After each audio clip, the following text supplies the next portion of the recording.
blow.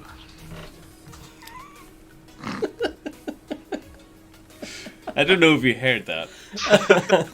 But I started off, I said, on your marks, get set. And then, usually in filming, we leave the last bit silent so we can actually start the stream. But Ben decided to interrupt it and just say blow. So goodness knows where the stream's going today. Regardless, set the tone, Ben. Thank you very much for joining us in the Hobby Hangout this week. John, you've got a bag of tanks. I have a bag of tanks. John's tank dealer came today. I'm working on a bag of tanks today. only one or two. There is some filming that's coming up soon. Where we're going to be doing some Flames of War stuff. So I am building some scenery pieces. Cool. Busted up tanks.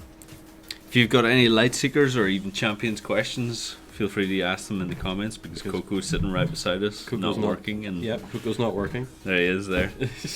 So he'll be able to answer any light seekers or play fusion related questions. The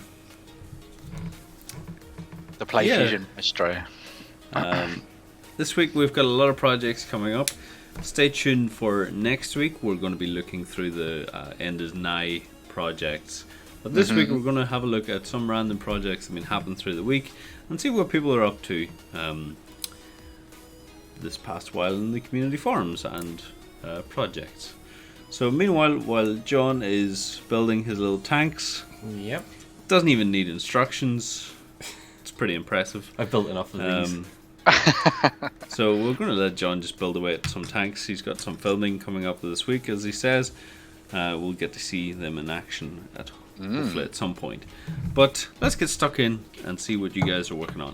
Feel free, if you have any projects that you'd like us to have a look at, or maybe we miss, feel free to link it in the description or the comments, or even in the comments on the Beast of War site. If you don't know what Beast of War is, come across to beastofwar.com and you can see a whole pile of cool news stuff that's happening. There's a stream right there. We've got a Lightseekers playthrough.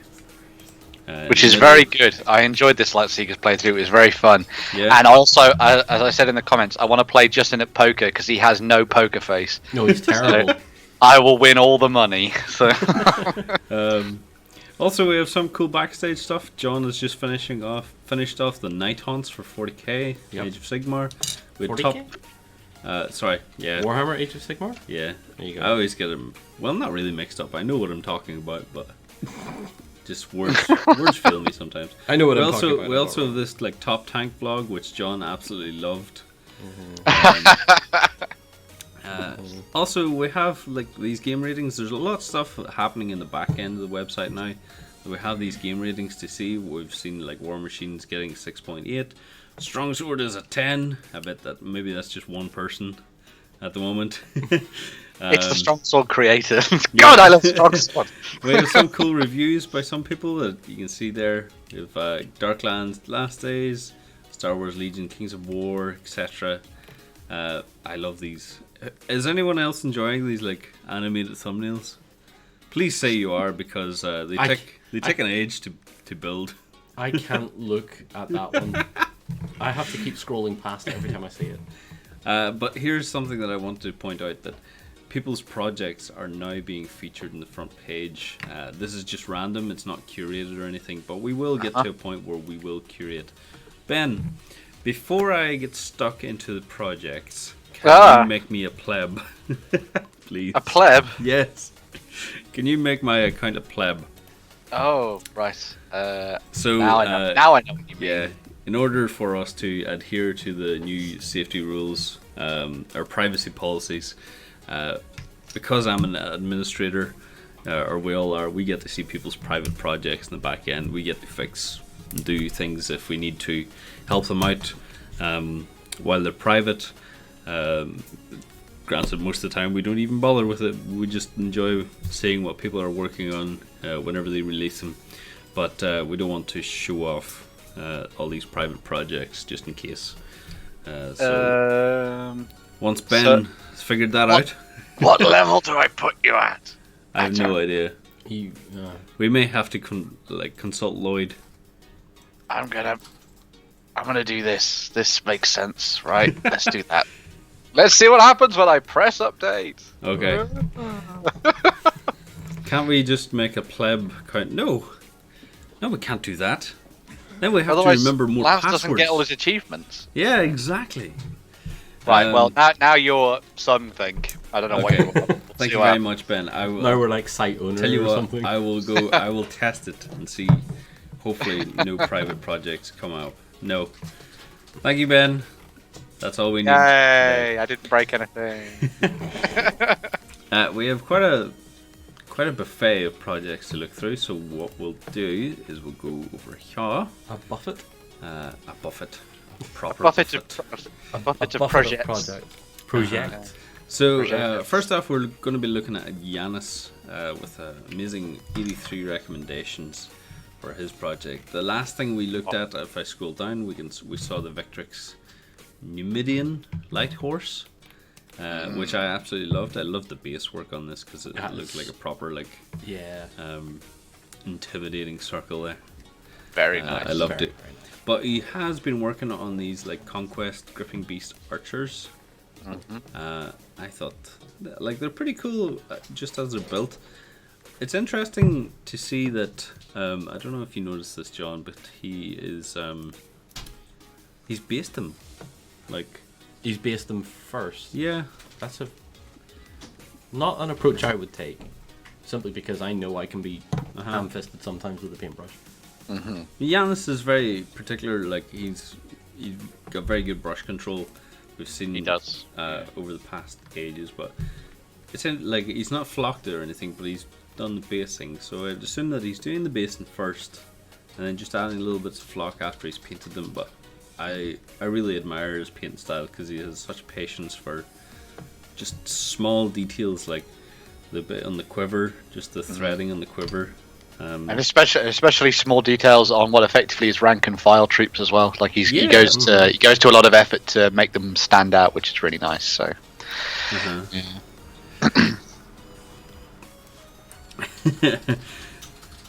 I'm reading the comments here and I'm seeing that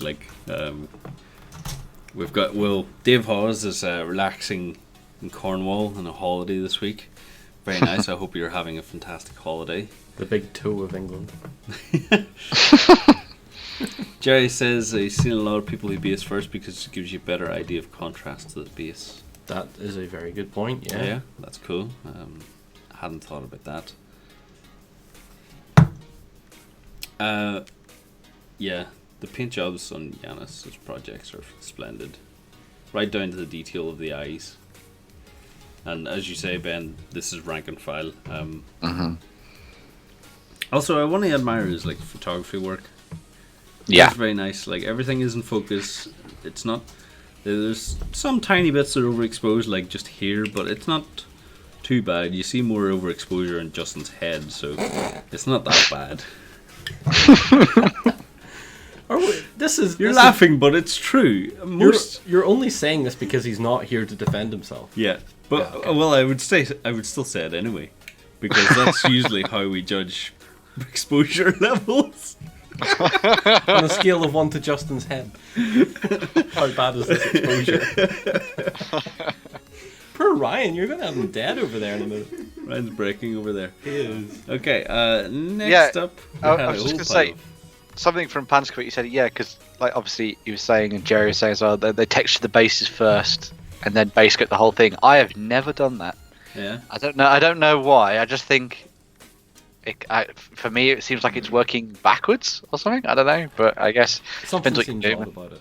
Yeah, I think it's because I just never used to do it, and I just used to flock everything in green. And nowadays, I just use the texture paint from Games Workshop. So I suppose that sort of makes up for that, doesn't it? After the fact. But Answer me this, Ben. How do you actually find the texture paint? Because I've not really used it. I find it very good. You definitely have to splodge quite a lot of it on to make it look like what it's meant to. Otherwise, it just looks like brown paint with grit in it if you're doing mud or something. But it's very, very good. I've used it for a lot of stuff. I use a lot of their texture stuff for the cracked earth and the mud and the snow as well. And it's been very good for setting up tundra bases and those kind of things as well. You have to use it sparingly. You don't have to don't coat the whole thing in it. But yeah, I find it very, very useful, and it's another one of those things that helps me to just stop basing everything just green. Green bases and green rims, old school Warhammer Fantasy. Would it encourage Justin to actually base at all?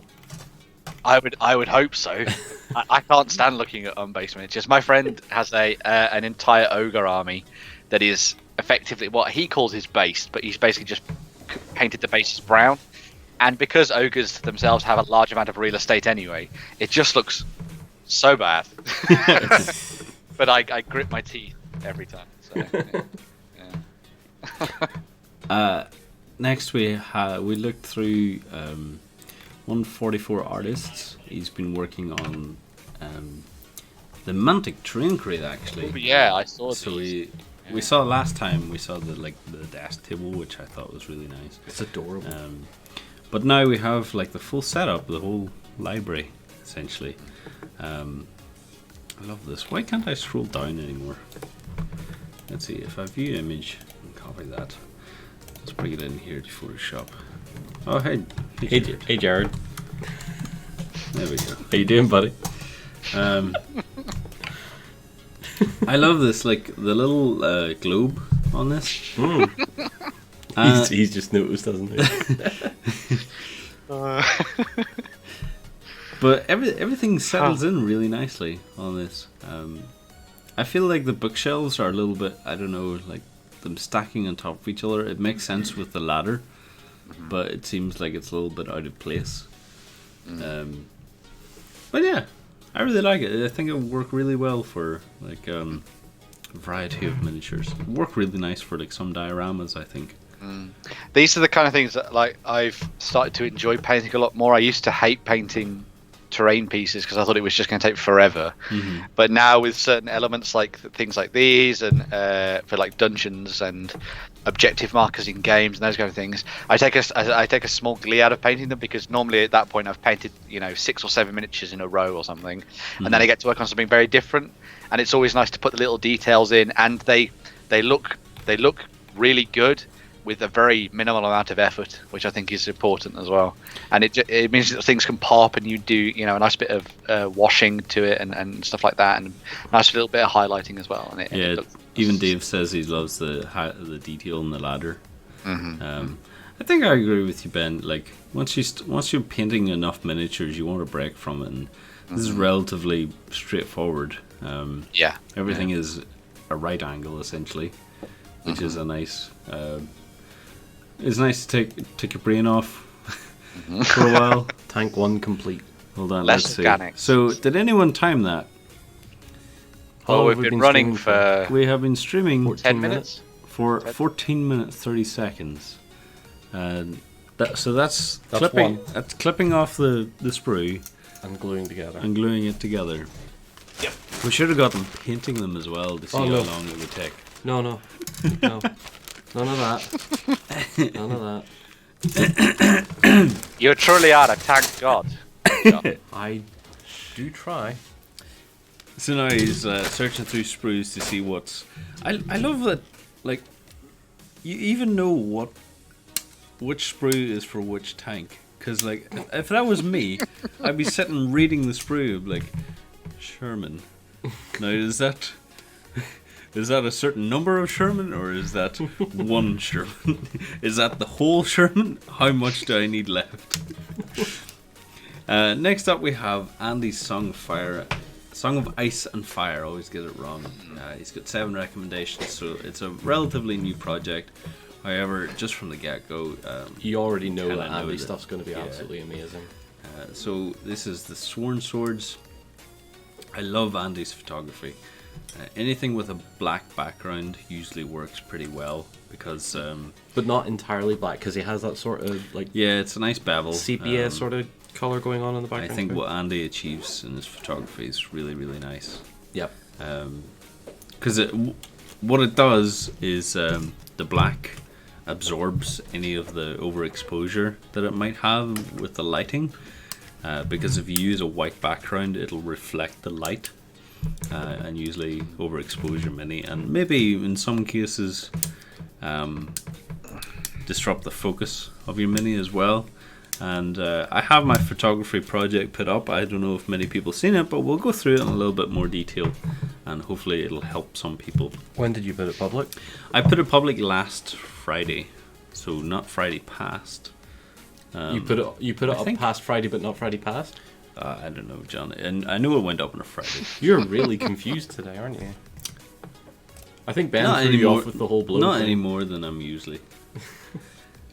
I love this, Andy, though. Even just the blood that's dripping. Just the little bit of blood. Let's see if I can show here. The blood that's just dripping on the base as well. I think it's really nice. We have some alternate figures. So we've got the Stark clan. Rob Stark. I love his leather work and just the little bits of like damage, wear and tear. Sandor Clegane. You see, I think that Andy's scheme works very, very well for Westeros and sort of that sort of darker fantasy feel to it, and I think it matches quite nicely. The only thing I was thinking about is that I've seen a lot of this stuff from Andy in individual like this, and it all looks amazing. But I'll be interested to see whether or not what it looks like when it's all together as an army. Yeah, because see if it contrasts or anything, or it all sits together. Yeah, because obviously I like that nice, almost washed out sepia tone to a lot of the stuff that he does, and I think it's really nice to see those muted colours. But it'll be interesting to see whether or not that works across the forces as a whole. Because it works very nicely on the characters, but it'll be interesting to see. So it's something I always struggle with while painting, is actually getting, like, if I wanted a really subdued color scheme, I just don't know where I'm going with it, because I usually use just solid colors, and I know that's an absolute sin when you're trying to do that. Thank you very much for that suggestion, Dave. I will continue that on every time we're looking at a new project, because it's very simple for me to just paste the link in. So what I can do while I'm looking at it, I can just paste in the link for you. What I wanted to talk about is Andy's projects. I don't know if it worked. I don't know if it was similar to his World War stuff, his bolt action minis, but I can see like a general like he's going with very much the same colors, and I think this is why how he paints so quickly, is because he has maybe 3 colors on the mini, but because he highlights them so well and adds like really good contrast, like even here just a little, there's that little wash of brown for his trousers, and then you've got that nice grey greenish color on the cloak.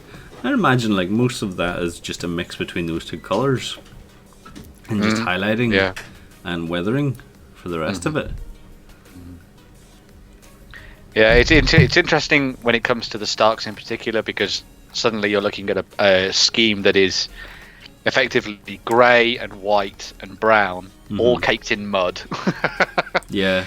And trying to make that look and stand out on the tabletop, especially with like a dark iron or a dark steel to it as well. But I think it's worked out. It's then you see the contrast when you look at something like the Lannisters and that guard captain as well. Well, the Lannisters, I imagine, they're very yellow, aren't they? Yeah. Like yellow and gold. Yellow, gold, red, yeah.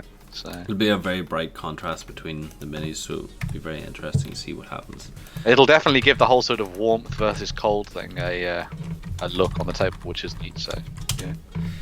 Okay, next we're going to be looking at the Protectorate of Menoth. This is a very new one that me and John were actually very interested in looking at, by Lupa15. I believe that's quite a new member as well. Thank you very much for joining the site. If you're maybe an old lurker or something, still very nice of you to join the community. We want to discuss this one a little bit in depth, because it's been a while since my last post, but I've continued to work at these miniatures. I've completed the Exemplar, Errant Banner Shearer, the Knight Exemplar, and one of the bodyguards. So the paint job on these are really nice. But I'm going to bring it over to Photoshop here for a second, because we need to adjust the lighting on it. And this is what I was explaining earlier, is that if you have a white background, your camera is going to focus on the white mostly. So it's gonna, all your light is going into the background and it's reflecting on the opposite side of the miniature, and your camera picks up on light more than the darkness. So that's why it's maybe good to think about testing different photographs, testing something with dark backgrounds. This is going to be something that I'm going to be working on in the next few weeks. So once I'm finished with the photography project and some other things, I've got some things to edit this week, but I'm going to be adding some backgrounds for anyone to just download and print out. So and I might ask if maybe Andy and Chris from Darker Days Radio would like to maybe send through anything that they think it works as well. So because I like to give them credit and, you know, have it as a collaborative project. Yeah. But I think if I find some generic nice background images, and I'll maybe try and test them out myself, and you can see the differences between them, and yeah. But that's essentially what's happening with this project. What were you wait until we make our own OnTableTop branded photo boxes that you can open up and slip in whatever background you want. Nice. Loving the euphemism there. But these Menoth things, I think they're very nicely painted actually as well. Like once we got that brightened up, you can see I think a little bit of highlight. There is some highlights here you can see, like on this armor. It's just a little bit difficult to see with the photograph, but I think it looks really nice. Yeah, I prefer the sort of cream look to the armor over like a stark white. Yeah. For Menoth, which I think is really nice there. And the slightly I guess you'd say pinker tone to the red is interesting, which is quite cool. So yeah. So here you can actually see just a generic difference between the image, like once it's brightened up. So this was the original, and this is the brightened up version, and you can tell just by brightening up your photos, there's quite a large difference there. And in my project, which we'll get to, I will show off like some of the software that's available. I think, Ben, that you would quite enjoy it as well, because I know that you've been working with paint, haven't you? Yes. Mostly. So let's have a look at this one as well. Even got a little bit of fluff hanging off it.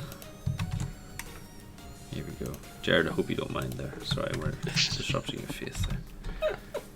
Let's bring that up a little bit. We're going to have to bring it up a lot just to see the detail here. Yeah, I think this looks pretty cool. I think it's just the photography that's just letting you down a little bit. Very nice. Very nice work. Okay. Let's give that a skill. I'm going to write a wee comment on this and just say, like, I think photography looks great. Photography is failed a little bit.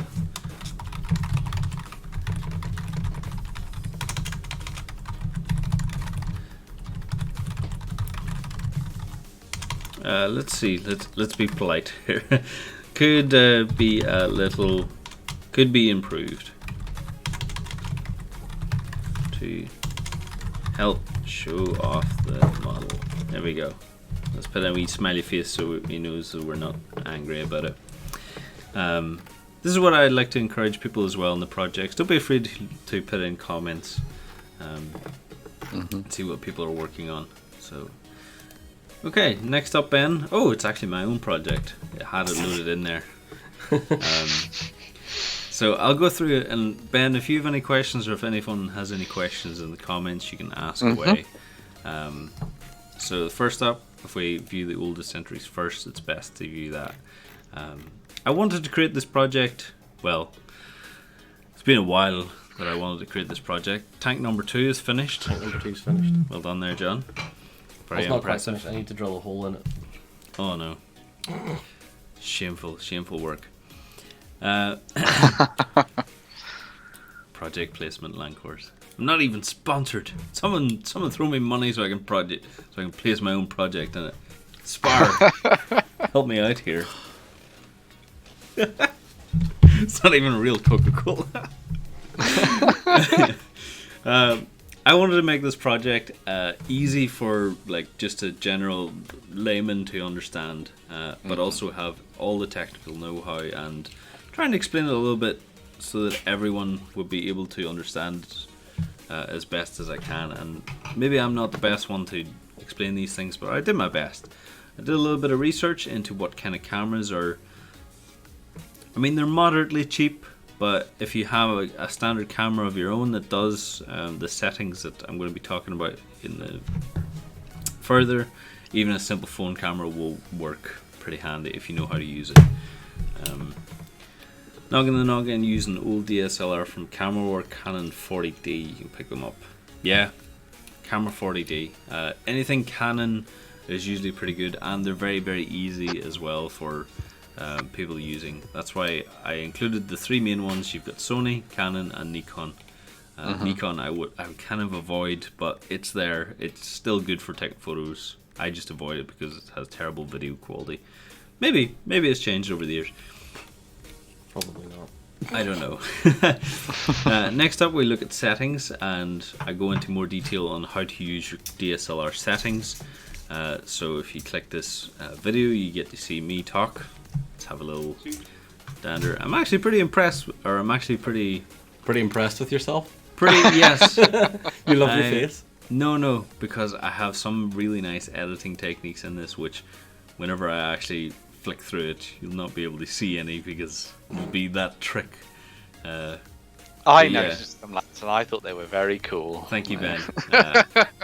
Yeah, there's some really cool, nice little animations in there. But I go into further detail. You can see all my music recommendations there. It's all synthwave and stuff.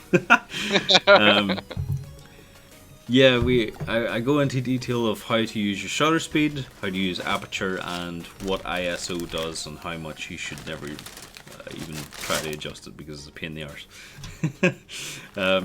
But if you're using your phone, a lot of phones have this HDR thing. It stands for, what is it again? High dynamic range. What it does is it takes 3 photographs, one using the dark shadows, one using the midtones, and one using the overexposed lighting areas, and then combines the 3 and creates one beautiful image to show off. It takes away all the overexposed, all the shadows, brings it into one nice image, and creates a beautiful exposure for that. You can read more on it in this article because it explains a little bit more. Lighting, I gave some good examples. There's some quite cheap lights here that you can use. I think we might actually get some for the office, John, if we want to get a little booth. I think we should. Pretty good. I go into the technical details of like the penumbra and umbra. It's there if you want to learn about it. It is valid, and it's very important to know about it. But at the same time, if you're taking pictures of just general landscapes, you don't have to care about it. If you're taking pictures of minis, it's very important. If you're taking pictures of landscapes, portraits, who cares? I show a little bit of detail of how you should light your mini. With even look at those fake shadows I put in. They're so good, isn't it? I mean, I went to town on this, guys. You went all out on those, yeah. We go into framing your photographs. So this is like how to make the most out of your photograph, how to make it pretty. So you have the rule of thirds. It's a shame here I can't get my browser to show it fully, but have the rule of thirds. You have symmetry, which is pretty obvious, and then you have the golden ratio, which can apply to everything if you explain it well.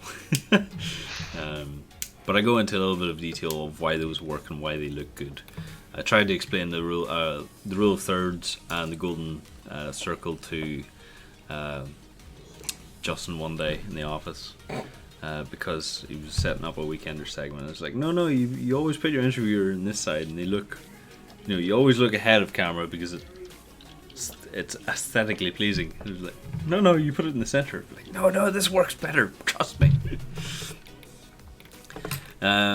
Next we have Ben. I want to show you some things here. I think the best one I saw was Pixlr. So if you want to click that, let's Run Adobe Flash. Let's go. I think this avoiding the ads, which you guys don't see in the show, which is fantastic. This is almost like a perfect version of Photoshop almost. So if I open image from browser, let's bring in I know I have a... Do you have a silly photo? Oh, it's a body popping one. Let's bring that in. So we have our beautiful body popping. Let's go to let's see if we can figure out. Now I haven't used this much, but I want to see if I can fix up the lighting in it. So let's see if we can do that. Let's see if anyone can help me out here. What are you trying to do? I'm trying to find the lighting. Well, first you need to change the language to something more difficult. We're just saying we could make this more interesting by changing the language to something we just do not. Oh yeah. Okay, yeah. I know there is lighting stuff in here because I was testing most of these out, but I think this is kind of cool because you can create new layers over here. You can draw some things into it.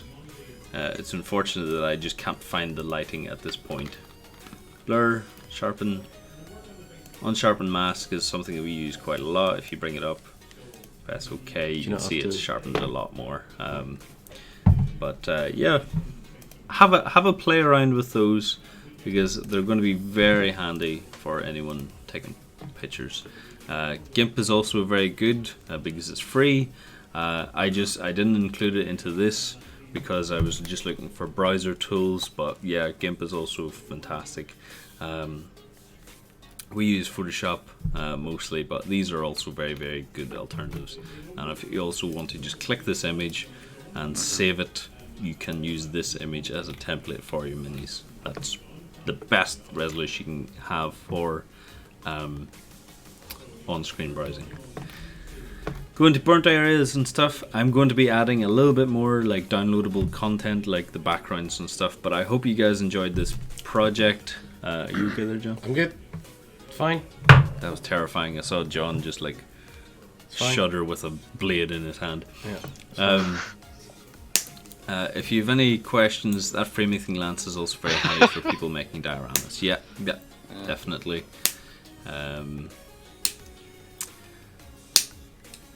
So I'm just reading through the comments just to see if anyone has any. They're going to start telling me to put the knives down. Comments. For Noggin the Nog says for DSLRs the best extra is a tripod. It doesn't use any lights on the tripod. You can just have 3 seconds. Yes, if you don't have lights, if you don't have access to lights, you can up your exposure. I talked about never go below 60 frames per second or 60th of a second. That's because, you know, if you're using just your hands or placing it on books, usually it helps. But you can put up or you can put down your exposure if you want, but make sure you use a tripod or your camera is sitting as steady as it can be. Okay, we have no questions, so we have no urgent questions. The thing that I've found has helped me a lot more when it comes to this kind of thing is that I used to just try and take pictures of models just without anything. Haha, very good. Take pictures of models without anything in the background. Yeah. But now I've started to try and put them next to a piece of terrain or in situ on a board or something like that. Yeah. And I think that's really helped make the models look better, I think. Yeah. And it's sort of it's meant that the camera can be a little kinder. Yeah, it's the idea well. of like framing the image. Yeah. I mean, why have one thing on screen whenever you can tell a story with it. Gotons, thank you very much for following. I hope you're having a good time this Hobby Hangout. Amanda has a camera lens, physical lens stabilization. It's also fantastic, really good as well. I hate digital stabilization. That's another thing about like cameras. Like you can buy different lenses. Like I have a 50mm lens. I have a 50 to 70mm, and then I have a 35 to 50. I'd love to get a 20mm lens because I think a 20mm would be fantastic for photographing minis. 50mm is what your eyes see always. So 50 is very good for portraits and things, but I think at 20mm like you have so many variables when it comes to photography that you can't just take one guide and run with it. Hanger 18 does really nice backdrops for photographing minis against. Let's have a little look here actually. Thank you very much, Jan, for Hanger 18 by Megadeth. Yeah, listen to that. That'll bring me back for a while. That's Hanger 18 miniatures, is it? Ben, can you help me out? Diorama no. accessories. Oh well then. Nope. Rude. Type in Hangar 18 photo backdrops. Okay. Thank you very much. And it's the top result. So Jan, I will add that in later, and I will post a link to that as well. you can do that right now. Oh, you've already done it. But the next project we're going to be looking at is one of our most recommended project we've had, and I hate to tell you guys that it's Sparrows and Badgers. I know some people are not the biggest fans, and then some people, like, it seems like Marmite, you love it or you hate it. But I think most of us love it. But we wanted to talk to you about like how Mike from Oathsworn has been working through his sculptures, and I mentioned this before, even in one of his comments, that he makes it look easier than it is in my head. Yeah. Whenever I see the sculptures, especially these ones that are hand sculpted, it always looks really intimidating, and I'd love to try it. So we can see here, just like this is, I don't know if it's his original sketch, but that was one of the pieces of artwork that came from the rule from book. the book, yeah. Yeah. So he's got beautiful illustration to start with, and he's going here. He's seen the pose that he wants to work with, so he's getting. I believe these are just paper clips. That he's just molding and then putting green stuff around. You can see the finished process. So you can see the whole project pretty much from start to finish just from this one post. I've included the I love illustrator's website, by the way, in the comments, because he is a very cool illustrator, so go and check him out. But yes, I thought this was fantastic when I saw this pop up on Facebook, because he'd been talking about doing something in a little bit more of an action pose, which I thought was really neat. And I just, in my head, I was thinking of the little tiny guy in Pirates of the Caribbean when he fires the blunderbuss and flies off the background. Yeah. I was thinking of that kind of thing. But I think that weasel's come out fantastically. The other thing I think it was Rob said in the comments to the news piece we did on this, that you could easily replace the blunderbuss, if you could in some way, with a guitar or a lute or something, and suddenly you've got a rocking out bard as well. Yeah. So yeah, that'd be very cool. Very cool. I think I mentioned this to John earlier. It looks like he's, I don't know whether he's sculpted on a flat cap at this stage here, but it looks like he's changed his mind and moved on to like a little like shroud, a hood. Yeah. So it's interesting that he started sculpting something and then he's moved on to something else because maybe he doesn't like it. I think it's fantastic. Absolutely great project. It has everything you need and really good tutoring and pretty inspirational. Very inspirational, I would say. Yeah. Meanwhile, John has been, I don't know what he's playing at, but it's bloody terrifying here. Because he's got a tank here and he's been just digging at it with a scalpel, and it's one of the foreground scalpels as well. It's the sharpest thing I've ever had in my hands in my life. It's it's like a scalpel that even if you look at it, it'll cut you. But It's fine. Do you want to explain, like, what are you doing? I'm making this one to look like the turret has been lifted. Okay. So I'm trying to just make a hole in the top of the hull for where the turret was. And I just need to clean it out. Okay. But yes, it is a little terrifying watching me have at it with the scalpel. Like, I'm really concerned for his health here. It's fine. And my own. It's fine. He's an expert, Lance. The knife will hit me before it hits you. John's an expert, but I'm not. And that's what worries me. Next, going to look at units of the Zulu War from 1879 from Denzian. The tank count is 3, by the way. This is number 3 I'm on. Okay. Who's the health and safety person? I am. If I say it's fine, it's fine. I don't. We do have a set one. I think it's Lloyd. Is it? I think so. We do have like a set one, and whenever I say it's a set one, it's essentially a health and safety kit stuck onto the wall, and it has an emergency phone number, and it says like when 999 is not involved, ring this number, and it's just like Lloyd. No, it's Warren's number. Oh, it's Warren's number. There was a picture of some guy in an airport who'd been sticking just flat plug sockets as stickers onto walls. And people were going up to test them, and then just fuck. Toughy Ears said that she's posted 3 new projects this week. We saw them. Yeah. We saw. We will be going through some of them as well. But yeah, we saw them. Pretty impressive. Hopefully keep them up. Don't want to see you making these projects and then forgetting about them. Let's keep them going. I've cut my hole. Great, John. Great work. That's actually pretty good. It's a pretty like considering you haven't filed it or anything. No. Well done. It's impressive. And I don't own files at home. I've had to learn this the hard way. Okay. So on to the Natal Hussars. Hussars? Natal.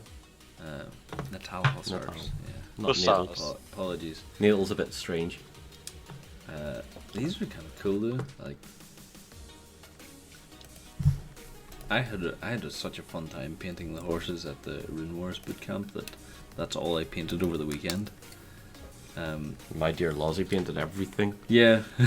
Made everybody annoyed. Here's the little issue with like photography work. You see here is just focused right on the rock in the background. And yeah. Let's be honest here, that rock is pretty cool. It's looking. a gorgeous rock. It's a darn good rock. It's very nice terrain. I can see what the effect was trying to go for in that sort of view through the crowd to the one particular. Yeah, I like it. Like I would do some of this as well in the cover images and stuff where you have like pieces in the foreground, and that works quite nicely. But whenever I like that we're seeing some of the. Oh, sorry, go. I was just going to say, like when everything is out of focus, then sometimes it doesn't work. What were we going to say there, Ben? I was just going to say it was nice to see that when someone's put together this project, they've shown off the inspiration for what they're using to paint it as well. So you've got the reference photos and artwork and things like that going into there. So that's neat to see. I always like that. So unusual picture of the Hussars. What would you say their name? Natal. The natal hussars. Or the nasal hussars, according to me. Busby hats painted onto the picture. Really? So apparently they painted these hats onto the picture. Probably because they maybe lost their hats or didn't have any. Apparently they just never wore them. That's wow, that's weird. Yeah. Man, even back then they were Photoshop and stuff. Like the original Star Wars movie as well. Everything was painted. Yep. I like this, yeah. As you say, Ben, like it's interesting to know the research that's gone into these. I saw some stuff recently that have been posted up by Cyborg, Skibor, however you say their name. Because they do a lot of stuff about World War II and set in Poland and France and stuff like that. And they were showing off a bunch of colorized photos from World War II. And it was really fascinating seeing all those black and white pictures with the colorized over the top of them, and then using that as people using them as references for what they were going to be doing with painting and stuff. So it was fascinating because people were not just looking at the typical soldiers we've seen in like khaki and that kind of thing, and that we know of, and also looking back at those black and white pictures, but also seeing what these people probably would have worn back in that time as well. It was fascinating. So, yeah. I like that Recon says that the health and safety officer is always a bit dodgy in the office. Okay, next we're going to look at the 75th anniversary of the Battle of Monte Cassino. Now that's a backdrop. There you go. That is a backdrop. Yeah. I like this. Oh, that's a very sexy looking pie chart there. It's very even. Isn't it? Just love sexy pie charts. We need to even this out. We need this to be 2, and then we need 3 in tutoring to even it out. So, what are we working on here? This is a parallel project to my train build for the Monte Cassino in northern Italy. Here I'll be painting up the miniatures to represent some of the troops that fought in the battles. So we're actually using some quick shade on these. So what happened to this one? So this is the quick shade. That looks like a malfunction of matte coat over a quick shade. So I use my usual spray matte varnish, and I can only think that's related to heat and humidity here. It would be. It's dried, leaving a dusty, snowy look in some of the models. If it's too humid, yeah, that tends to happen because you get moisture in through the spray as it's.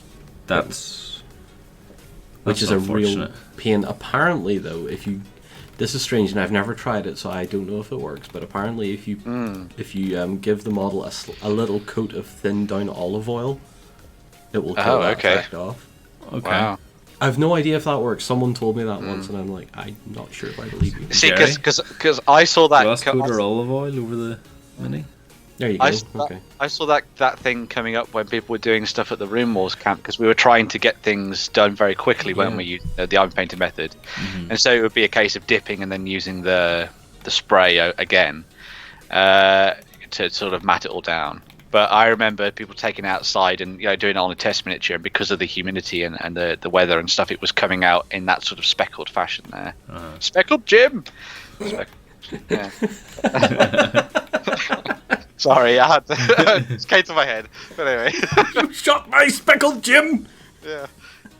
But yeah, if there's a workaround for that, then that's pretty awesome, because I think I screwed up some of my Deccan miniatures from the Room Wars camp by getting a bit of that frosting down on them, so it'd be nice to see if I could sort that out. Yeah.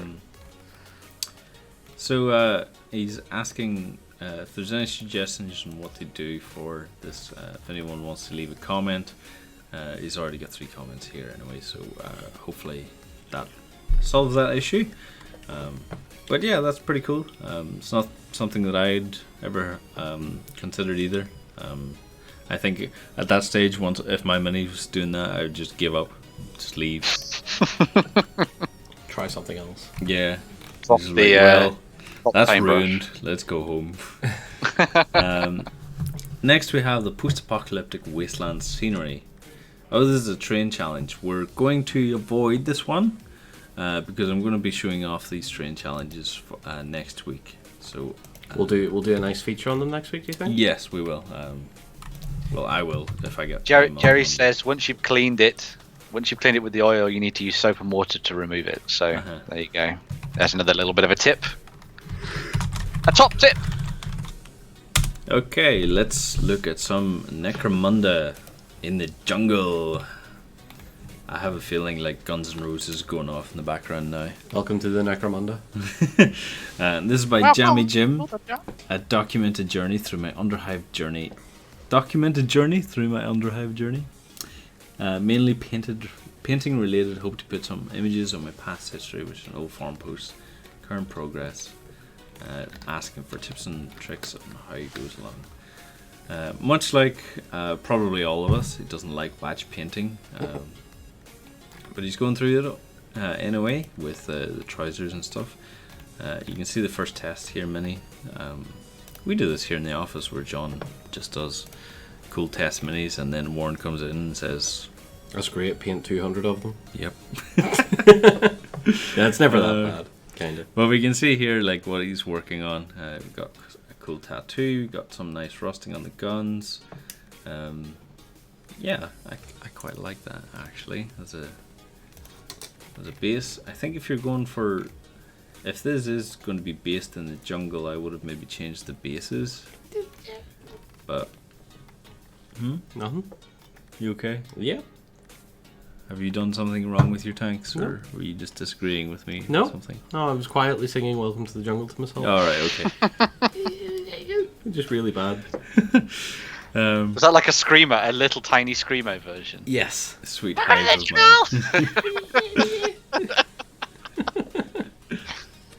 mine. Yeah, That's how My Chemical Romance would sing it. I think, like, if this was based in the jungle, maybe I would have changed the base. But is it going to be the I think jungle, or is it? I think he means the concrete jungle. Yeah, I think he means like the urban underhive that's- jungle. Yeah.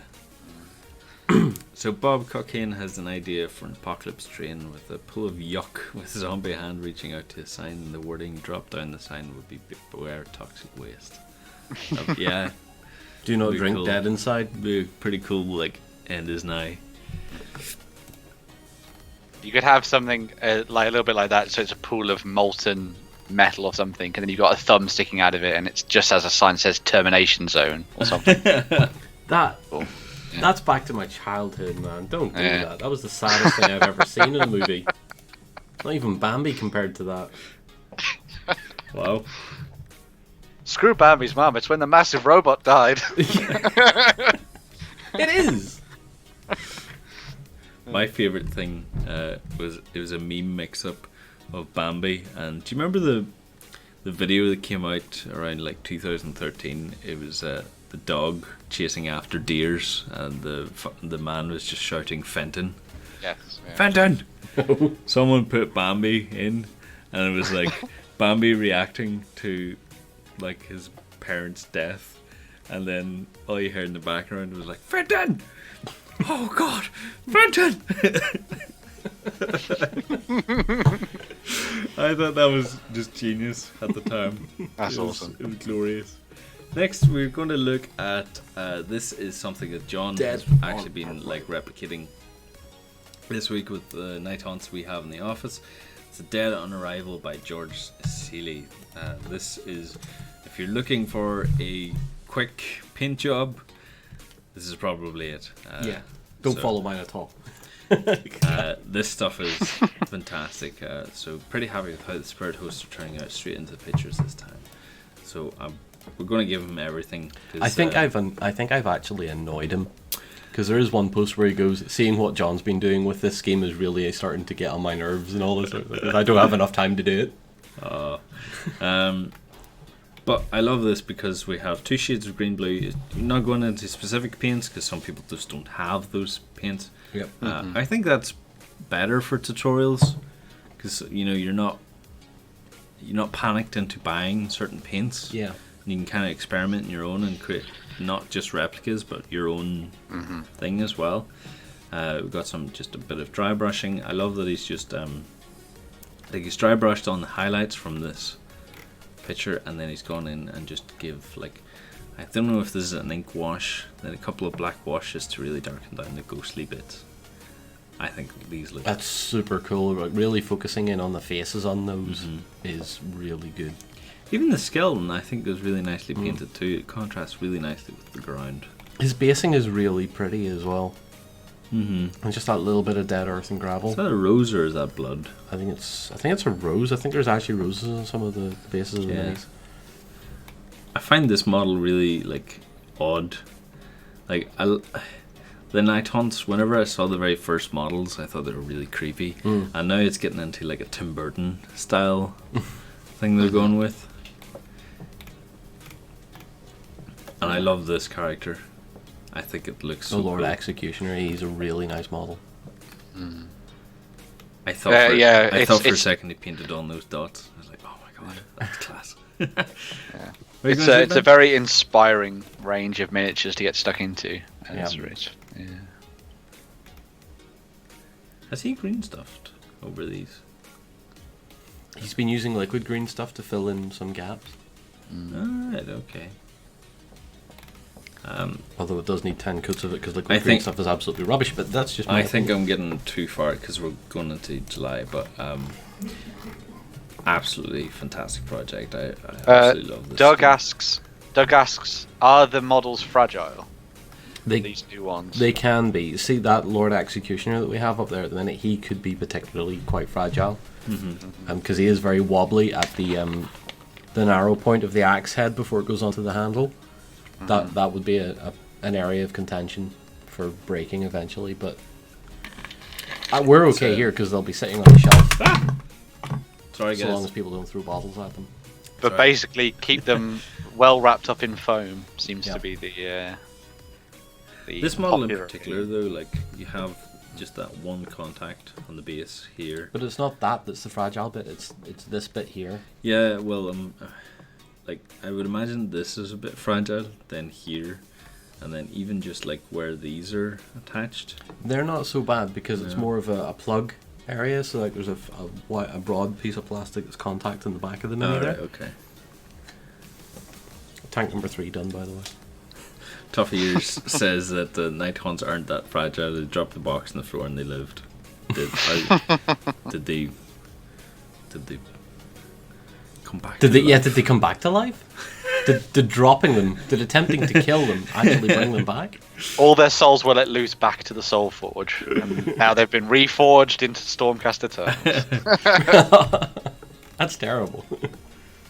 Okay, we have next the Guns of the Imperium, and John has been finished off his other tank here. So that's the one with the turret ring cut out.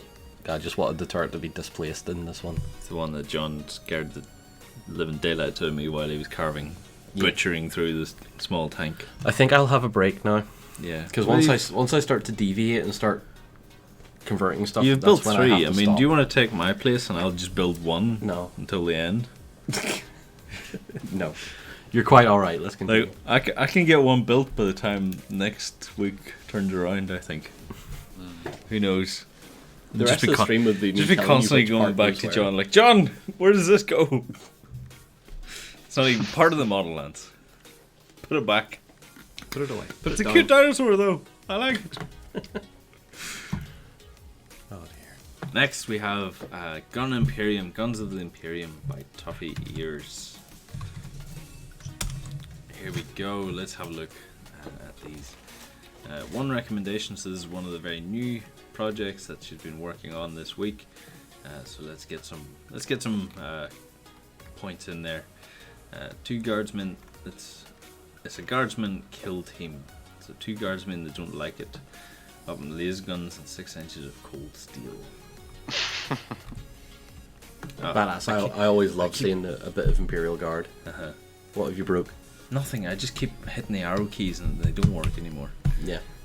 You can see here as well, we have some gaslands in the background, which I think we should be able to have a look at soon.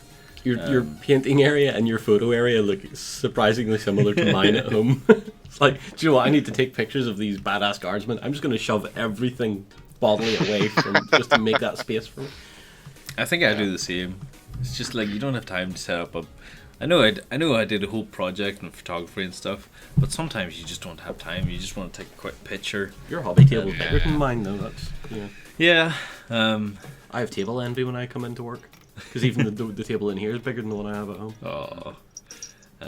My pictures of stuff usually involve a cup of tea or a can of Coke or beer in the background, so it's yeah. I love the ones I've been to Ben's house and I know what his like house layout is, but I love the one that you went to the window and you just stood by the window and took a picture of it holding it in your hand. Yeah. I think those are my favorite. And some of those pictures are really good as well. It's got the natural light. It's the only way to get perfect natural light in that's not too fused by sunlight or like that. So yeah. So sometimes even like you just ignore the project and just go to the big bay window and just stand beside it and take a picture with your phone. Sometimes that's the best option that you can have. Yep.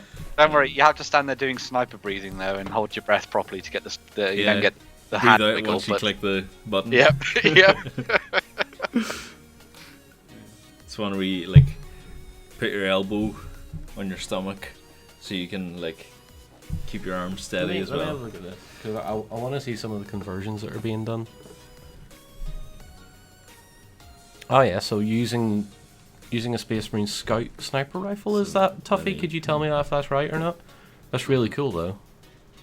And the cloak is it a Space Marine Scout as well, Tuffy, or is that from something else? Sniper breathing next post in the photography project. Yeah. These are looking very awesome, though. Are these a kill team, are Yeah, they? these are kill team, yeah. Very cool. Yeah. We love it. Man, the more I see of people doing cool customized kill team stuff, the more I want to get involved. Oh, Ben, wait, you see mine? There's absolutely no customization whatsoever.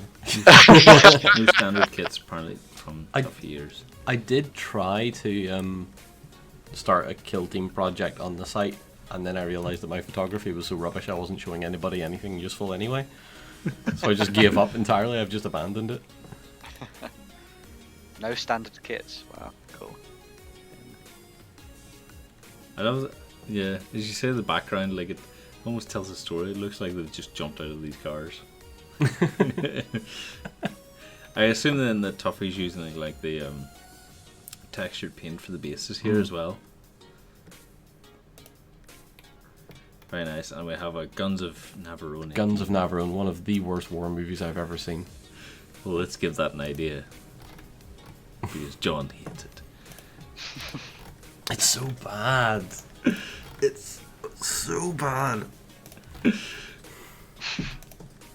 Alright. Oh, look at that. We went from 1 recommendation up to 32. I love it. I love that it's real time as well. You don't even have to refresh the page. It's fantastic. Next we have Gaslands by Tough Years the Same. Shut up, Jerry, you know nothing. What does Jerry do? It's not a classic. It's right. Well, it may be a classic, that doesn't mean it's good. It's a classic pile of turd. Damn right, Ben. I've never seen it, I don't know. Well, it is. I'm just jumping on the band. You're right. He wants to be cool in front of John. Yeah. Hi, John. They made a sequel? The Bullets of Navarone. Yeah, so these are the Gaslands stuff. I like that people are now getting into a lot of Gaslands stuff because like the rulebook is like 10 quid and then you pay maybe a $5 for cheap £1 Hot Wheels cars. Yeah. So essentially you get a full game and I'd assume you throw up some toilet rolls if you want to. Don't want to spend any more money. Then you have your train. I think that's your full game ready to go. But I love what people are doing here. I've just finished editing the before you interrupt there, Ben. I've just finished editing the John Robertson video of him and Ian Livingstone at UK Games Expo doing Death Trap Dungeon, and they keep talking about mandibles, and this is all I see with this car. What were you going to say there, Ben? I was going to say, Crooked Dice are actually creating a set of kits. Now, they are for 28mm, so obviously they're a little bit bigger than the stuff you use for Gaslands, which I think is 20mm. But they're doing a set of kits for like interceptors and vans and all sorts of things like that. You get as basically the chassis and all the bits and bobs, and then you get loads of weapon accessories as well. Mm-hmm. So if you want to go a different direction with those kind of things, then Crooked Dice have got stuff in 28mm that might be worth it, and just sort of bodge it when you're playing your games of Gaslands could be kind of cool. So, so one thing I'd advise here, Tough Years, is maybe.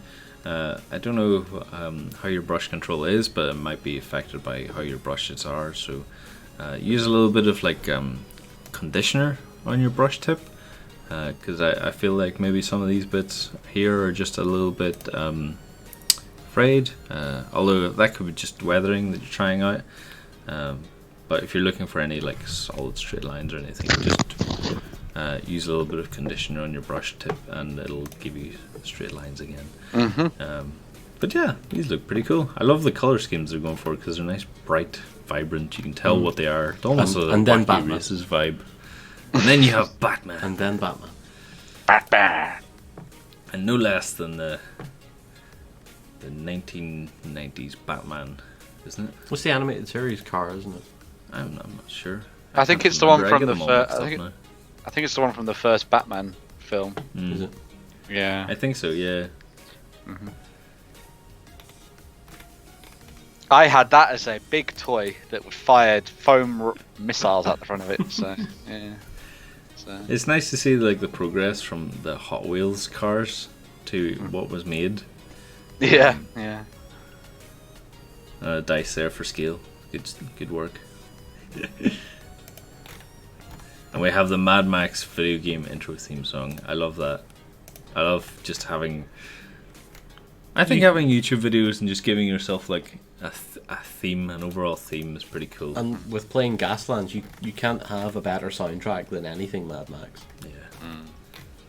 You were Mad Max crazy whenever it came out, weren't you? You loved it. After I initially said I will never watch Fury Road because I think it'll be crap, and then my friend convinced me to watch it once, and then I've watched it ever since. And you came in every week. Witness me! Witness me! Yeah.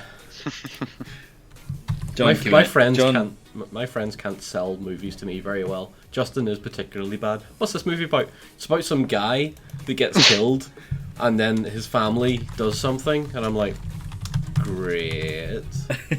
He tried to describe The Martian to me once. He just went, "It's Matt Damon in space." And I was like, right. well, technically, It is. it is. Yes. It took me 2 years to sit down and finally watch it, and I actually love the movie. He should have said it's Matt Damon trying to survive by himself in space. That would have given you a better plot line rather than Matt Damon just, on Mars. It's Matt Damon in space. Alone. Like, that's cool. Yeah. I'd like to see how that worked out. But no. It took me 2 years. That's like to me sit down and saying finally- about Castaway. It's Tom Hanks it's and Tom a Hanks volleyball. on an island. And he's trying to get off the island. I mean, that's how Justin sells movies to me. No, he actually prefaces it with, "John, I watched this movie and I think you'd really like it," and then gives me the terrible description, and I'm like, "Hey, you're not winning me." I wonder what it'd be like at describing films like Fight Club and Donnie Darko. Or Ocean's 11. Yeah, it's about a guy who organizes a club where they fight. Yeah. He tried to describe Crank to me, and I was like, Crank's a terrible movie to begin with. I think it was the second one he was describing. Crank's to an me. okay movie if everyone is having drinks and it's background noise. If everybody in the room loves Statham. Got a little bit Yes, of new Statham. feature Jason Justice Statham for has a movies. new film coming out Hmm? called Meg. The Meg, yeah. And I don't know how they're going to film it because there's no doors in the ocean. And Jason Statham Has to punch centers through his doors. movies on barging through doors. And I don't know how it's going to work. But Potholes. Next we have the D&D Reaper minis from Cypher 2009. Very cool. Me and John were looking through this and we were the paint jobs are really good, but we couldn't stop looking at the camera focus because you can see here clearly if I bring this into Photoshop. Paint jobs are great.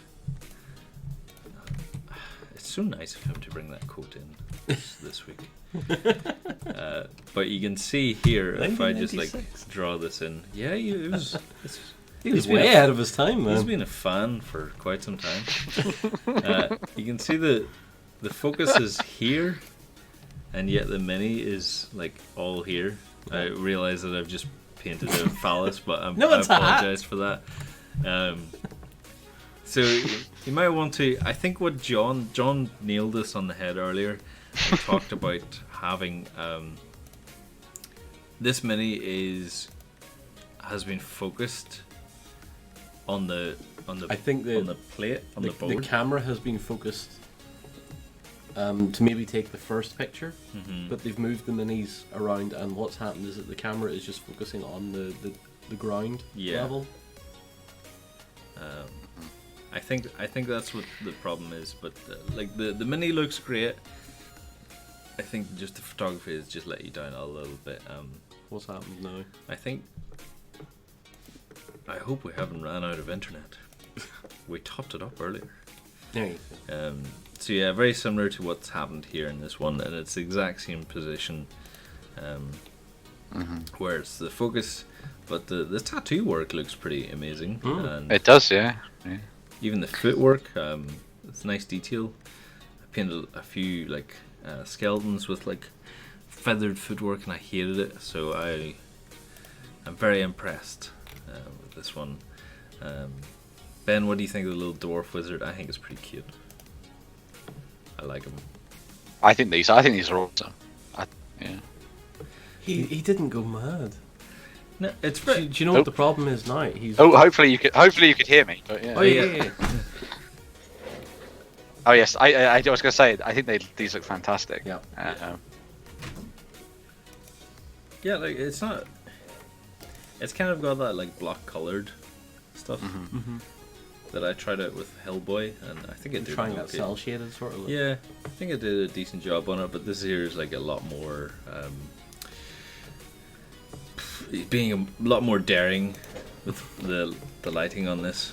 I wouldn't have the courage to try this, but I think it looks pretty cool. You should have seen the Gundam kit someone did that made it look like exactly out of a graphic novel. I saw that. Did you see it? And the fact that the model on. kit was like the transparent version of it too, and half of it was done comic book style, and half of it was still transparent. It's like, I remember seeing it come up on Kotaku.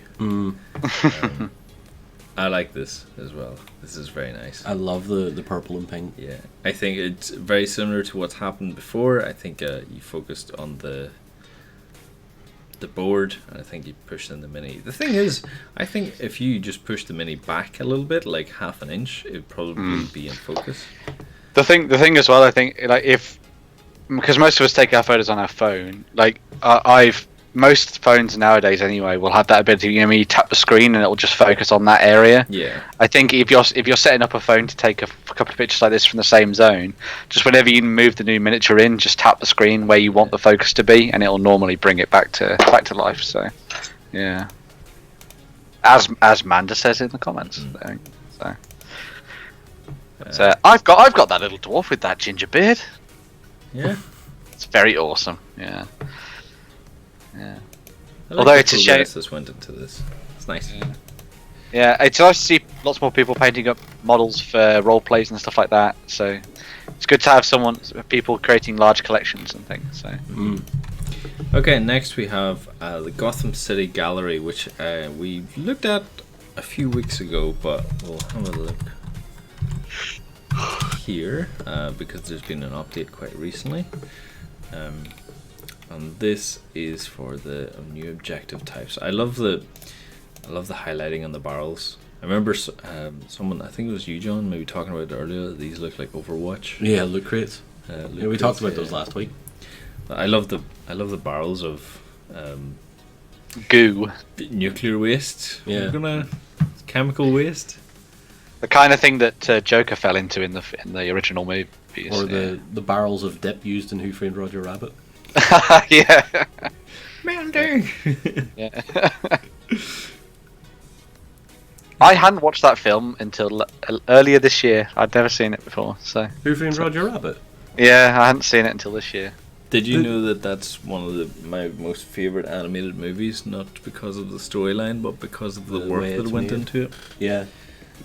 Because there's no cheating in that movie. Now you might look at things like Bugs, like Looney Tunes and some other live action stuff, whereas that one really was the trademark, actors, the pinnacle of animation. Yeah, the actors had to like hold things correctly, and like the animators would go mad if at the point where your man's holding Roger Rabbit by the neck, and they said they had to take it several times because he kept holding with like gaps between his fingers, and the animators were like, we have to paint everything in there every time you do that.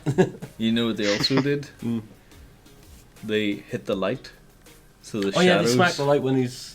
So even whenever they're talking to, they're interrogating Roger Rabbit, they hit him off a light bulb, and the light swings, and they have to animate the lights and the shadows.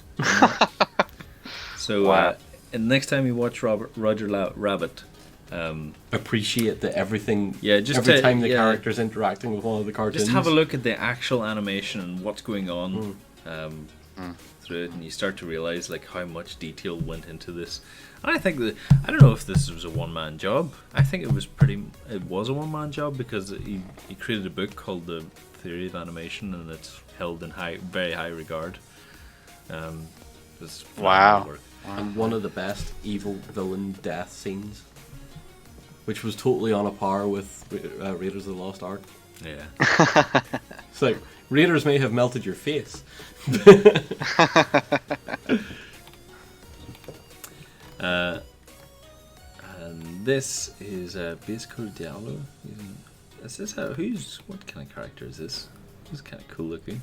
This is a not Han Solo fire mage. I think he's the guy from Suicide Squad.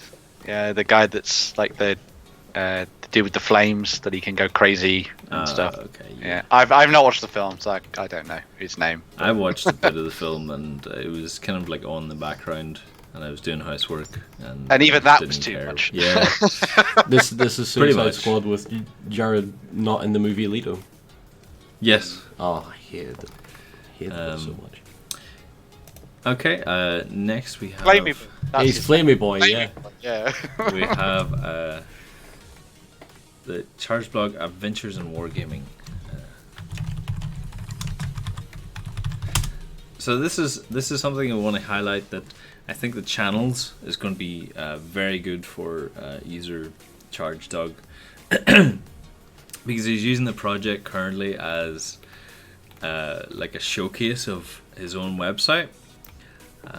So he's talking about a lot of military war games, and like he has a whole introduction here of what he works on. So he does Battle Report, Climb to Glory, Skirmish, Project Humvee, demo game, and some other very cool stuff as well. And you can see them on his own blog.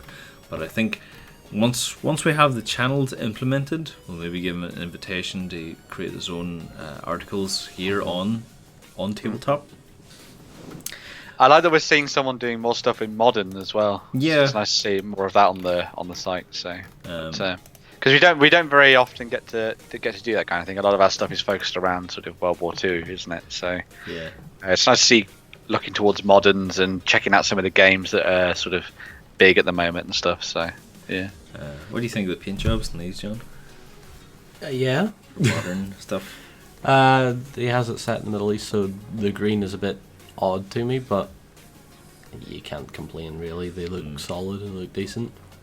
They're Empress miniatures as well, which is nice. We actually have one of those strikers. Mm-hmm. The one with the big gun on it. We have one of those lying around in here somewhere.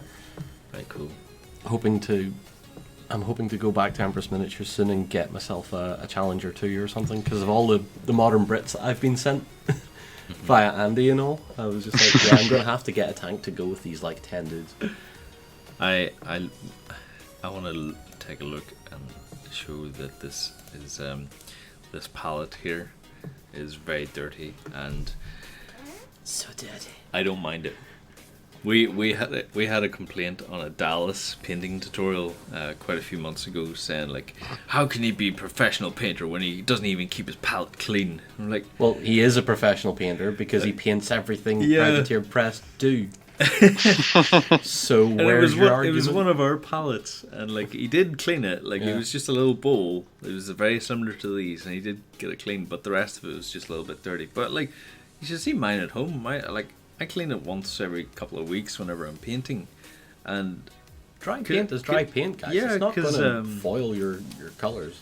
I think it works fine, because I kind of like the idea of like looking at a paint that I've already used and think, oh, that was a pretty cool color. I'm going to try and replicate that.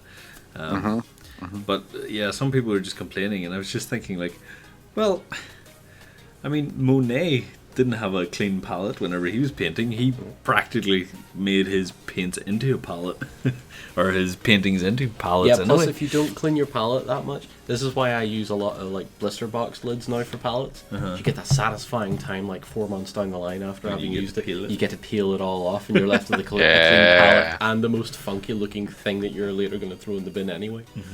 You can stare at it for a minute and go, "Ooh, wow." This is work of art in itself. Frame this. It was funny. One of my reenactor colleagues went to a modern art exhibition in Belfast and was complaining that one of the exhibits was completely pointless and had absolutely no meaning whatsoever. And then put up another post a minute later, going, "Realised I was at the back of the display." They were stood round behind it, and then when she walked round the front, she took another picture. Went, "I still don't get it. It looked better from behind." Okay, next we have Toughy Ears. It's not necessarily a project, it's a showcase of things that have been happening at an event. So she even went into the hall of what she bought. She got loads of gas lamps for $9.99 and Vallejo paint, 10 for the 4. Yeah, that's awesome. I don't go to enough of these sort of exhibitions. I really want to go to more, but I know I might end up crying. So we're looking at a few of these earlier, and I think like this is a little bit out of focus, but it's pretty cool. I think it's like you see some people's Star Wars stuff. You get to see the Empire Strikes Back. Get to see some tanks. Those tanks, actually, those are from Meng models. They are World War Toons. They're like chibi style. Oh, cool. They're like I think Meng sell them for like a tenner each. So they're worth checking out if you want to try a project that's really different. That Hind is amazing! How do you make a Hind D gunship look more cool? You paint it like an eagle. That's Russian, dude. Yeah, it's Russian. Yeah. Russia! That's all I think about whenever I see these things. Same thing nowadays, isn't it? Hey, Sata. Boom, boom. Boom, boom. Yeah, that is very cool. Yeah, C-scale modelers just have, like, they're on another level to us. Very, Really, very really cool. I love it. So this begs me a question for maybe Tom or Lloyd in them. In that, that's cool as well. That's even better than Is the that other alien or is that a panther? It looks like Panther. alien. An alien. So yeah, it makes me wonder because this was kind of an event, and we have places and stuff, but we don't necessarily have things that we can create events out of. Like we have our own live blogs. But I like this idea of people like taking photos and going to events and showing off what they've been up to as well.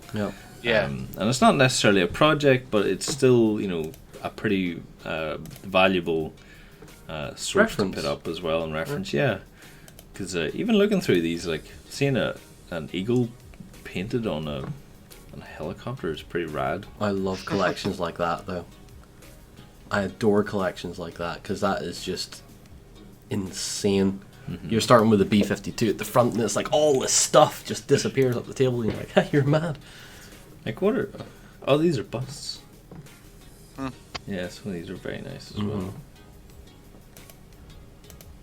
What is this thing? Oh. It's an old school orc on boar thing. I'm not sure where it's from or who it's by. Yeah, like even going to these events and just showing off what you've seen. That's a very unique paint scheme. Ooh, turquoise.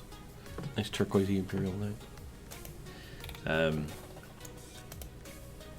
Get your creative juices flowing and seeing.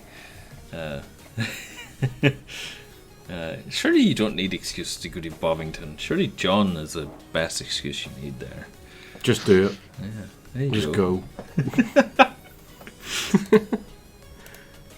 We here at Beast of War and OnTableTop, we're going to be taking on the Nike brand name Just Do It towards just every event that just we go. do now. Just go. Just go. I love looking at pictures of dragons and stuff that people have painted up, but I have zero interest in dragons. Man, give me all your dragons then from Reap. Yeah, like I want all your dragons, thanks. I'm gonna have a massive dragon anyway from Reaper. So I think Chris, my friend Chris, was going to want to take it, but if you want it, Ben, you can have it. Give me more dragons. I like dragons. I like this thing. I think this was at UK Games Expo or somewhere similar. Anyway, I remember seeing this before or something very similar to this.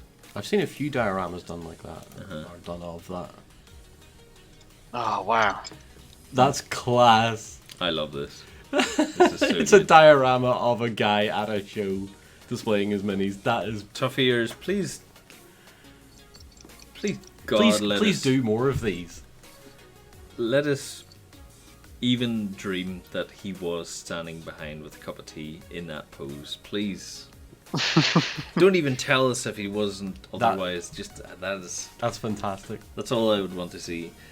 The only issue I have is why is there not a smaller one on that table as well? Displayception. That's brilliant. That's a cool dragon there. I love it when people take weird, like, a concept and just go, I'm just going to make this really small. I'm just going to do this, but really small. Look at that tank jump. Oh, that Cromwell painted in the... Oh, yes. Oh, yes. Let me zoom into this a bit. Do you know what? Way, Jared. That has made my day. That Cromwell has made my day. Flying the flag. Very good. It's called. Very good. You see one of the tank tunes, the World War tunes behind it? You just scroll up a bit. Those are the two chibis, the Panther and the King Tiger. They're so cute. They are. I really want to get one or two of them. Best job I ever had. They did a mini Fury diorama out of them as well. Please tell me that that's a toast holder. It looks like it, doesn't it? Doesn't it? Yeah. Or a letter holder. Very cool. This guy has some really interesting ideas for dioramas and stuff. Like Cromwell has Yeah. made my day. Yeah. It's perfect. Okay, so and then we have. I think me and John were looking at these earlier. As well, yeah, these are cool. I like them. I love. So this is a Rubicon Models group build. That's interesting. I like seeing dioramas. Mostly. John, you were admiring this gun earlier. Yeah, because I have a feeling. Charlene. I have a feeling that Charlene is the weapon used by Private Pile in Full Metal Jacket. So this is clearly taken from the ultimate scene with Private Pile where he shoots the gunny and then shoots himself. Since there's two brass casings there, a little bit morbid but quite thematic. And then you get people like this that are like, I'm going to try and represent every German bomber and fighter group that was ever in existence, and you're like, how many kits and how long did it take for you to do half of this stuff? There's a Condor That's there. I haven't sterling, seen that a is, model of a Condor. Whenever I see these minis, they're not minis. No, they're not. Models in this size of table. I wonder where they put them at home. You would be not surprised at all because they will have cabinets upon cabinets. I wanted to say as well that I loved. No, I didn't like the Star Wars. You call this bloody thing again? The Millennium Falcon. Millennium Falcon. You and I weren't taken by this. No, I didn't think. Well, the paint job was pretty good. I think I could do a little bit of highlighting work. The base though is a little bit. The thing is that unimaginative. I didn't like the printout. As a skilled modeler, you look at that and you go, that's really well executed. But it's not presented very well. And plus, if you've seen one Millennium Falcon, you've seen them all, because unless you start to do some really crazy paint scheme on them, it's not going to catch anybody's attention unless you've done something really specifically different. Now, maybe there's something like on the other side of this that we're missing completely, but we're missing. It seems a little bit dull. We're missing the detail. Yeah. To really get down and look at it, because scale modelers are all about the accuracy. And this is something like Ben, you maybe talking about earlier as well, about the framing of it. Like this is because we can't see anything on the other side. It's kind of badly framed because it's a square box. It would just be better in the center or even tilted at an angle. Like even if I just cut this out very roughly and do this. Like if that was like there, I think it would be a lot more interesting. I think if it was just positioned slightly differently upon the presentation thing that he's got there, and then maybe a little bit like what you're doing with it, and then even if it just had, if you're going to have that much space, maybe include something else behind it, like TIE fighters following it or something like that. And, mirror the scene from the Force Awakens. Yeah. Force Awakens. Actually, you know, it would be pretty interesting if you could achieve some kind of blur on the base. That'd be Or interesting. do you know what it's really missing? It's missing dust. Yeah. Being kicked up behind it. Because in that scene in Force Awakens, they are really hammering it over that desert, and it is kicking up a lot of dust. There's traders and stuff, like they're flying through traders. It's just and what do you call it? Scavengers. It's just lacking motion. Is what it's lacking. And I'm just not a fan of this like printed out thing here. I think it would have been nicer if it was just black or left. What did catch our eye though? Yeah, what the did rally catch card. our eye is this rally card, this Subaru. Because that has motion. It has dirt being kicked up from it. It looks like it's actually doing what it's there to do. So that catches my attention. I was in love with this thing. Yeah. And I'm not a car head. I'm not a petrol head at all. But I thought this was fantastic because you have even the little stream that's going down. And it looks as if, you know, if I just zoom this in, and obviously it's a bit blurred, it actually looks like there's a picture from like a newspaper, really bad newspaper, like the sun. I was a big rally fan, and I'm still a big rally fan. But I enjoyed going to rally events and stuff, and that's a very cool little moment in time. That's awesome.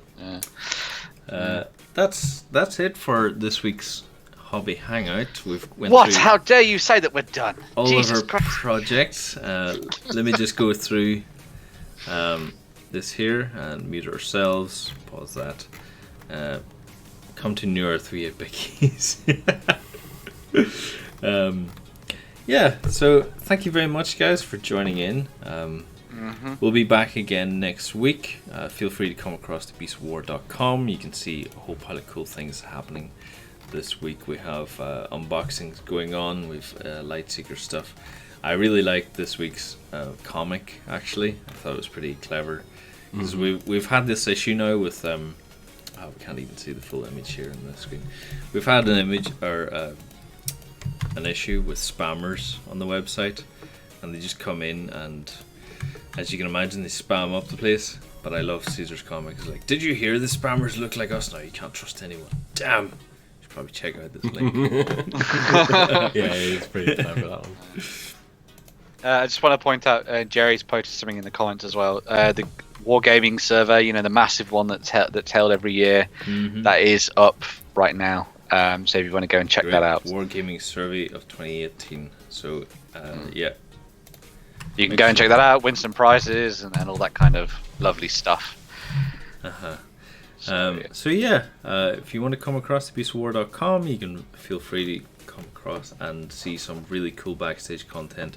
If you want to chuck us a few pennies every month, it's only the price of a coffee. I think it's actually cheaper now than the price of coffee. You can join backstage for even a 7-day free trial to just see what happens behind the scenes. Get some cool painting guides, weekenders, first grab at boot camps, which is going to be coming up very, very soon in September. It's going to be the Bolt Action Boot Camp, and you can get merch at beastofwar.eckwood.com. That's all. Very nice. Yeah. Do you want to show off your little tanks? Well, I've only got the 3 of them done, so. But they are all knocked out T-34s for the filming that's coming up. Very nice. Are you going to be painting them this week as well? They're going to be painted to be burnt out, so I'm really only spraying them brown, dry brushing a bit of orange on them, and then putting a black wash over, and that's all we're going to need. Cool. Ben, do you know what's happening with the weekend? As far as I'm aware, with a fingers crossed and a sprinkle of fairy dust, we will be having a weekender this weekend from the US studio. So it will include Dawn, Jana, Sam and Justin and myself. So keep an eye out for that. Fingers crossed, as I say, everything is going to work technologically wise. That's not even a phrase. We shall see you on the weekend, all being well. Is that both weekenders? Yes, there'll be a weekender and a weekender XL, but yes. So tune in for that. So. And John, you're doing something special tomorrow on Friday, aren't you? You can call it special if you want. I will be doing live streams. Again, I'll be picking up the Thursday, Friday live streams. And we will be playing with color shift paint. So we're going to see how that works out. I'm not going to tell you what. I'm just going to tell you that's what we're doing. So you have to join me tomorrow. John's just going to daub it on his fingers and rub it on a piece of paper. And, He's going to rub it on himself. Yeah. I'm just gonna like paint myself like some sort Yeah. of like Ghost in the Shell cyberpunk Camo. sort of character. Color shift camo. Yeah. Yeah. It'll work wherever I stand. Okay, everyone, thank you very much for joining. I have no news this week. I'm going to a festival this weekend, which I am actually going to be presenting an art piece as well. I've got a whole pile of Kobe photographs that I've been collecting over the years that I'm going to be showcasing at this festival. But essentially, I'm going to be working the ticket office. But I'm excited to see some cool bands. I'm going to be seeing the Wailers, which was Bob Marley's band. Unfortunately, Bob Marley won't be there, but he'll be there in spirit and probably smell because it's a festival. Yeah. But yeah, that's my weekend sorted. I had my fun last weekend, so we'll see everyone next week. We'll be going through the train challenges. Hope to see you there. Bye, everyone. Bye.